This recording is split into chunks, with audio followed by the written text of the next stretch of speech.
السلام علیکم ناظرین، میں ہوں آپ کا میزبان طاہر عباس اور آپ دیکھ رہے ہیں میرا YouTube channel golden chapter. Pakistan کی سرزمین پر ایک ایسا قلعہ موجود ہے جو صدیوں سے کھڑا ہے، وقت کی سختیاں دیکھ چکا ہے، موسموں کے عذاب سہ چکا ہے، مگر آج تک کوئی طاقت اسے جنگ کے ذریعے فتح نہیں کر سکی۔ یہ قلعہ ہے رنی کوٹ، جسے دنیا گریٹ وال آف سندھ کے نام سے بھی جانتی ہے۔ یہ صرف ایک قلعہ نہیں بلکہ ایک ایسا دفاعی نظام ہے جو اپنی وسعت، مضبوطی اور پر اسرار تاریخ کی وجہ سے آج بھی ماہرین کے لیے ایک معمہ بنا ہوا ہے۔ رنی کوٹ قلعہ صوبہ سندھ میں جام شورو ضلع کے پہاڑی علاقے میں واقع ہے۔ یہ قلعہ سطح زمین پر نہیں بلکہ پہاڑیوں کے گرد اس طرح پھیلا ہوا ہے جیسے کسی دیو ہیکل سانپ نے پورے پہاڑ کو جکڑ رکھا ہو۔ رنی کوٹ کو دنیا کا سب سے بڑا قلعہ بھی کہا جاتا ہے کیونکہ اس کے فصیل کی لمبائی تقریباً 32 کلومیٹر بتائی جاتی ہے۔ اتنی طویل دیواریں کسی ایک شہر کے گرد نہیں بلکہ پورے پہاڑی سلسلے کے ساتھ بنی ہوئی ہیں۔ رنی کوٹ کی سب سے حیران کن بات یہ ہے کہ آج تک اس بات پر مکمل اتفاق نہیں ہو سکا کہ یہ قلعہ کس دور میں تعمیر ہوا۔ کچھ ماہرین اسے سندھ کی مقامی تہذیب سے جوڑتے ہیں، کچھ اسے ساسانی دور کی تعمیر قرار دیتے ہیں، جبکہ بعض تاریخ دانوں کے مطابق اس کی موجودہ شکل تالپور دور میں مکمل ہوئی۔ لیکن ایک بات پر سب متفق ہیں کہ یہ قلعہ صرف رہائش کے لیے نہیں بلکہ ناقابل تسخیر دفاع کے لیے بنایا گیا تھا۔ اگر کوئی دشمن رنی کوٹ پر حملہ کرنے کا سوچتا تو اسے سب سے پہلے فطرت سے لڑنا پڑتا۔ یہ قلعہ ایسے مقام پر بنایا گیا ہے جہاں چاروں طرف پہاڑ، گہری وادیاں اور قدرتی رکاوٹیں موجود ہیں۔ یہاں تک پہنچنے کے راستے تنگ، پیچیدہ اور خطرناک ہیں۔ یہی وجہ ہے کہ کسی بھی حملہ آور کے لیے اپنی فوج، اسلحہ اور رسد کے ساتھ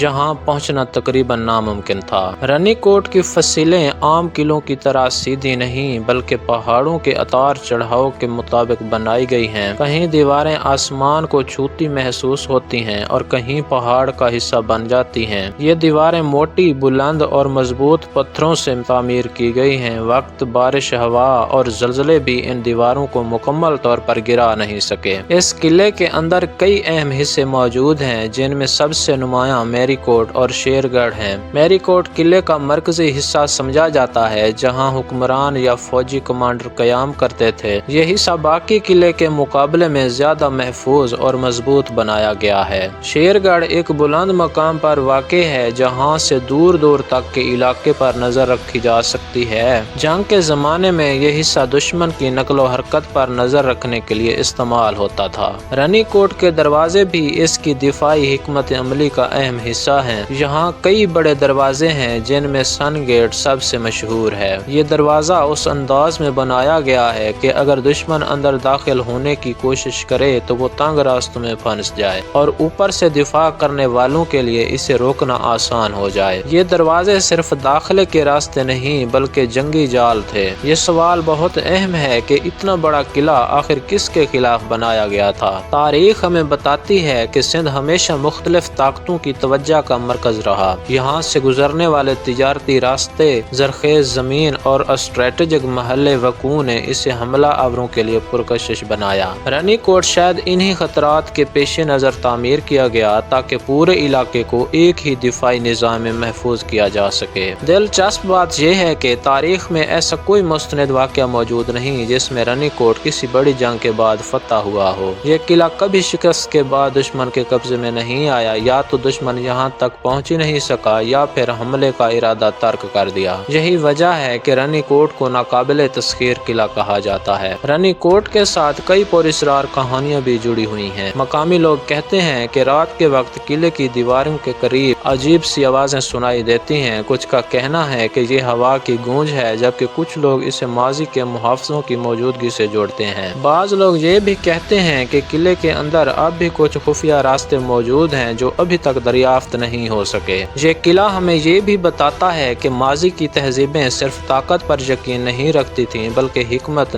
منصوبہ بندی اور فطرت کے استعمال کو بھی جانتی تھیں۔ رنی کوٹ اینٹوں اور پتھروں کا ڈھیر نہیں بلکہ ایک مکمل جنگی سوچ کا نتیجہ ہے۔ یہ اس دور کی ذہانت کی مثال ہے جب جدید ٹیکنالوجی کے بغیر بھی ناقابل تسخیر دفاع بنایا جا سکتا تھا۔ آج رنی کوٹ ایک تاریخی ورثہ ہے، مگر افسوس کہ یہ قلعہ بھی وقت اور عدم توجہ توجہ کا شکار ہے۔ اگر اس کی حفاظت اور تحقیق پر سنجیدگی سے کام نہ کیا گیا تو یہ عظیم داستان آہستہ آہستہ مٹ سکتی ہے۔ حالانکہ یہ قلعہ پاکستان کی تاریخ کا وہ باب ہے جس پر دنیا کو فخر ہونا چاہیے۔ رانی کوٹ ہمیں یہ سبق دیتا ہے کہ اصل طاقت صرف حملہ کرنے میں نہیں بلکہ خود کو محفوظ رکھنے میں ہوتی ہے۔ یہ قلعہ آج بھی خاموشی سے کھڑا ہے، جیسے وقت کو چیلنج کر رہا ہو۔ صدیوں بعد بھی یہ دیواریں گواہی دیتی ہیں کہ کچھ چیزیں طاقت سے نہیں عقل سے بنائی جاتی ہیں۔ یہی وجہ ہے کہ رانی کوٹ آج تک فتح نہیں ہو سکا۔ دوستو، اگر آپ کو ہماری ویڈیو اچھی لگی تو ویڈیو کو لائک کریں، چینل کو سبسکرائب کریں تاکہ ہر نئی آنے والی ویڈیو آپ تک پہنچ سکے، اور ایک اچھے سے کامنٹ سے اپنی رائے کا اظہار ضرور کریں۔